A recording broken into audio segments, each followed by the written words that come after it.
Hello student. तो एक बार फिर से हमारे YouTube channel concept study circle में आपका स्वागत है। तो आज की वीडियो में हम देखेंगे प्रतिरोधों का संयोजन या फिर कहेंगे प्रतिरोधों का समूहन, कॉम्बिनेशन या फिर ग्रुपिंग ऑफ रेसिस्टेंस। तो हमारा चैप्टर विद्युत धारा के ये पार्ट 5 वीडियो होगा। अगर आप पार्ट 1, 2, 3, 4 नहीं देखे हैं तो लिंक नीचे डिस्क्रिप्शन में दे दिया गया है, वहां से आप देख सकते हैं। तो प्रतिरोधों का जो संयोजन है क्या होता है, हम कह सकते हैं यहाँ पर कि दो या दो से अधिक प्रतिरोधों को आपस में जोड़ने की क्रिया ही क्या कहलाता है, प्रतिरोधों का संयोजन कहलाता है।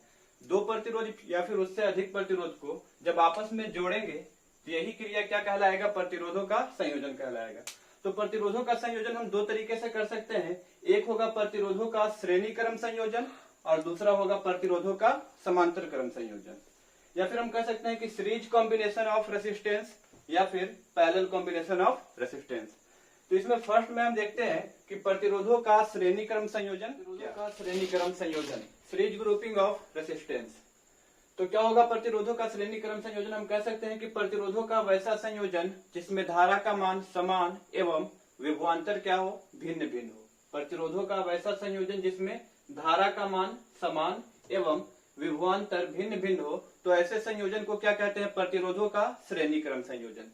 अब इसके सूत्र को हम डिराइव करेंगे तो क्या ले लेते हैं, यहाँ पर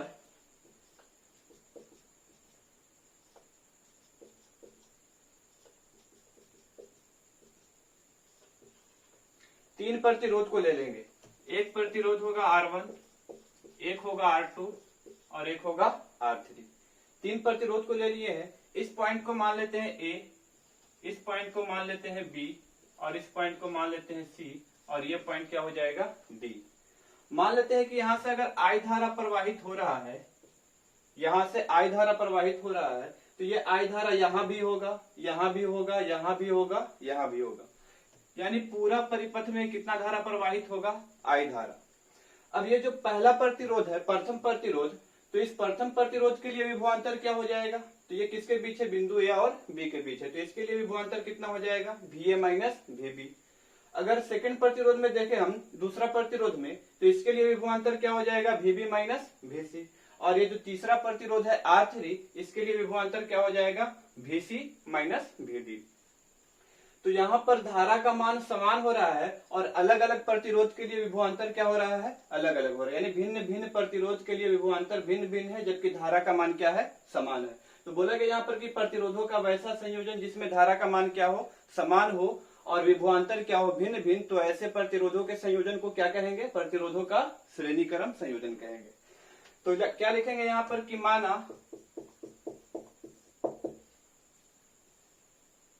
R1, R2, R3, माना R1, R2, R3 तीन प्रतिरोधों को किसमें, श्रेणी क्रम में जोड़ा गया है। क्या लिख दिए कि R1, R2, R3 तीन प्रतिरोध को किस क्रम में जोड़ दिए हैं, श्रेणी क्रम में जोड़ दिए हैं। तो यहाँ पे लगाते हैं ओम का नियम। पिछले वीडियो में बताया गया था ओम का नियम क्या होता है, विभवांतर जो है वो समानुपाती होता है किसके, धारा के। विभवांतर को क्या माने थे, V माने थे। V समानुपाती क्या मिला था हमें, V समानुपाती I मिला था। जब इसको हटाए थे, समानुपाती को बराबर लाए थे, तो क्या मिल गया था, I इंटू R। R क्या था, यहाँ पर कांस्टेंट था। ठीक है, तो ओम के नियम से यहाँ पर चलते हैं, by Ohm's law, by Ohm's law. Ohm के नियम से देखते हैं प्रथम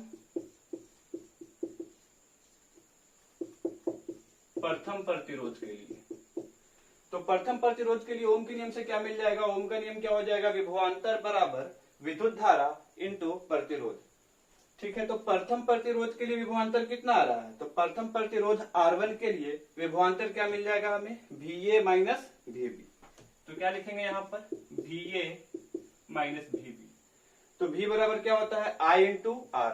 तो पूरा परिपथ में कितना धारा प्रवाहित हो रहा है, I धारा प्रवाहित हो रहा है, तो क्या लिखेंगे I के जगह पर I। उसके बाद I इंटू क्या होगा, R होगा। तो किस प्रतिरोध के लिए, प्रथम प्रतिरोध के लिए, तो R के जगह पर हम क्या लिखेंगे, R1। इसको मान लेते हैं हम फर्स्ट। इसी तरह से देखेंगे सेकंड के लिए, द्वितीय प्रतिरोध के लिए। तो दूसरे प्रतिरोध के लिए क्या हो जाएगा, दूसरा प्रतिरोध यहाँ पे है R2, किसके बीच में है, B और C के बीच में। तो इसका विभवांतर क्या हो जाएगा, VB माइनस VC। तो लिखते हैं यहाँ पर VB माइनस VC। फिर क्या होगा I इंटू R। तो I के जगह पर पूरा परिपथ में कितना धारा प्रवाहित हो रहा है, I धारा। तो I के जगह पर क्या लिख देंगे, I लिख देंगे। और R के जगह पर क्या लिखेंगे, तो दूसरा प्रतिरोध है, तो क्या लिखेंगे यहाँ पर R2। इसको मान लेते हैं समीकरण 2। अब लास्ट में है तीसरा प्रतिरोध, तृतीय प्रतिरोध के लिए।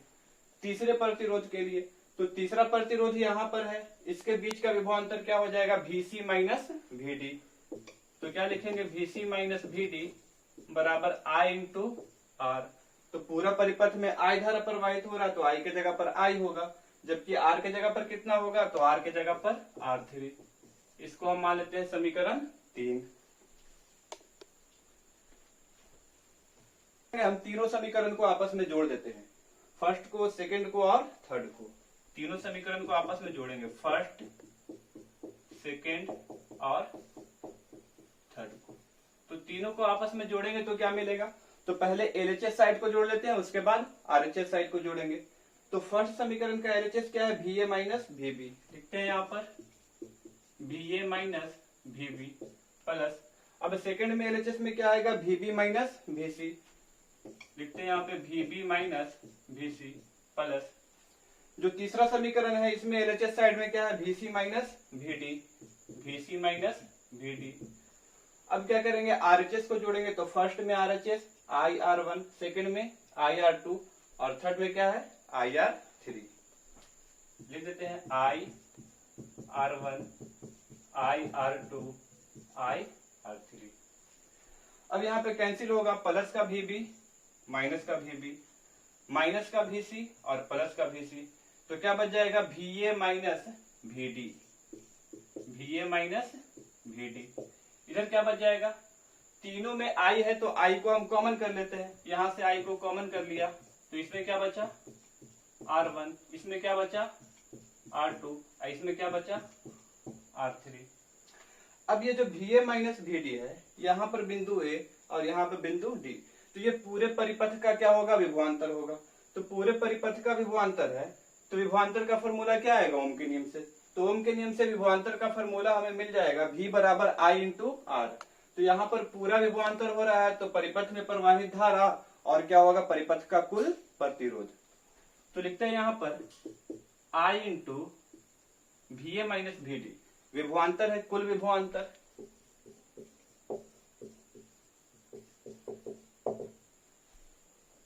तो क्या हो जाएगा यहाँ पे, धारा I इंटू कुल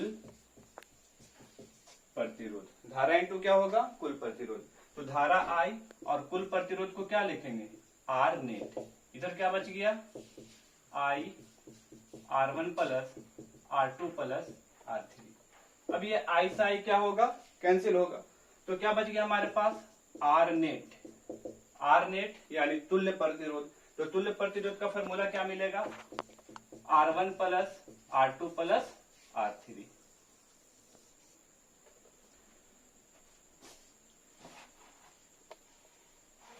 तो क्या था, प्रतिरोधों का श्रेणी क्रम संयोजन। तो श्रेणी क्रम संयोजन में क्या होता है, धारा का मान समान होता है, धारा का मान समान, और विभवांतर क्या होता है, भिन्न भिन्न। यानी प्रतिरोधों का वैसा संयोजन जिसमें धारा का मान समान हो एवं विभवांतर क्या हो, भिन्न भिन्न, तो ऐसे संयोजन को क्या कहेंगे, प्रतिरोधों का श्रेणी क्रम संयोजन।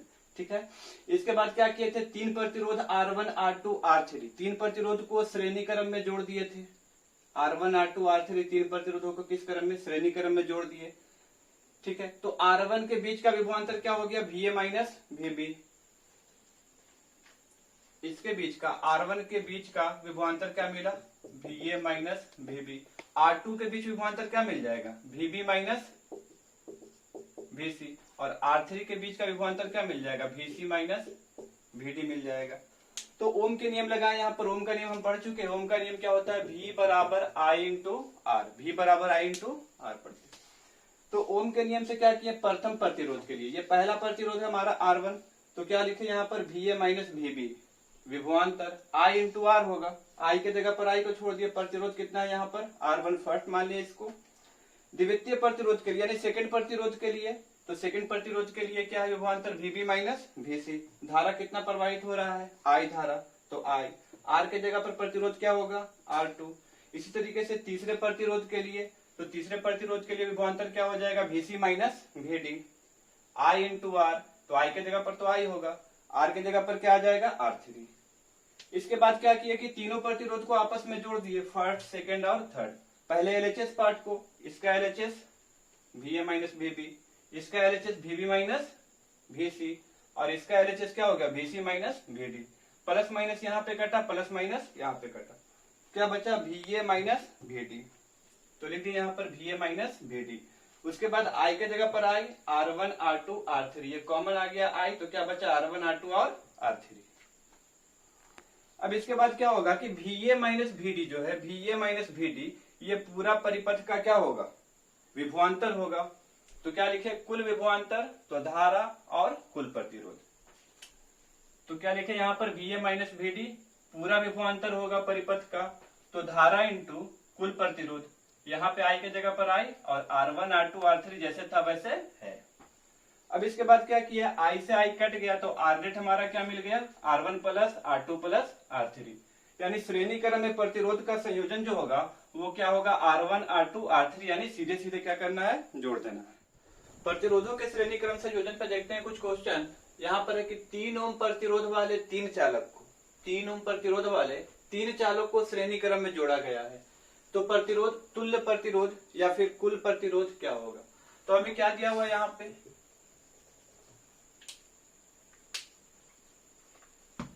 हमें दिया हुआ है 3 ओम प्रतिरोध वाले 3 चालक है, 3 चालक है यहाँ पे, एक R1, एक R2 और एक R3। तो ये तीनों चालक जो है कितना प्रतिरोध का है 3 ओम का, तो तीनों आपस में बराबर है, और कितना क्या बराबर है 3 ओम का। तो हमें क्या करना है, कुल प्रतिरोध क्या होगा, तो कुल प्रतिरोध का भी हम फॉर्मूला देखे थे कि R नेट बराबर क्या होगा R1 plus R2 plus R3, इसलिए हम निकालेंगे कुल प्रतिरोध R1 plus R2 plus R3, यानी 3 प्लस 3 प्लस 3, 3 प्लस 3 प्लस 3, कितना हो जाएगा यहाँ पर 9 ओम, ये हमारा आंसर होगा।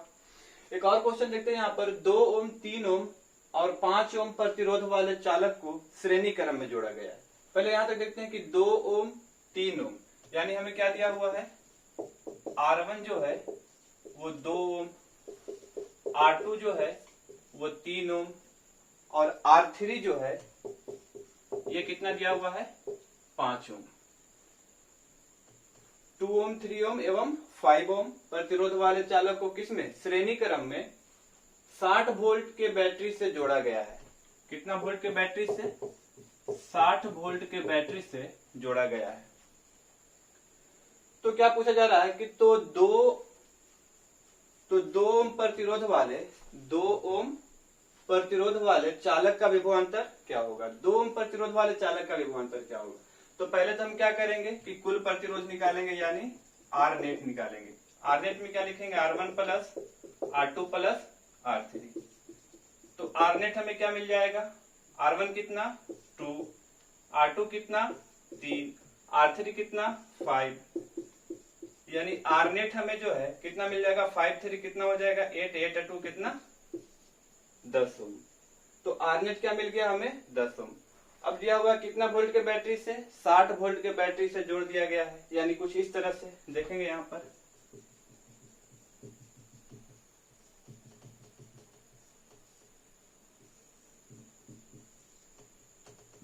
ये 60 वोल्ट के बैटरी से जोड़ा गया है किसको, R1 को। R1 कितना है 2 ओम, फिर कितना है 3 ओम और कितना 5 ओम।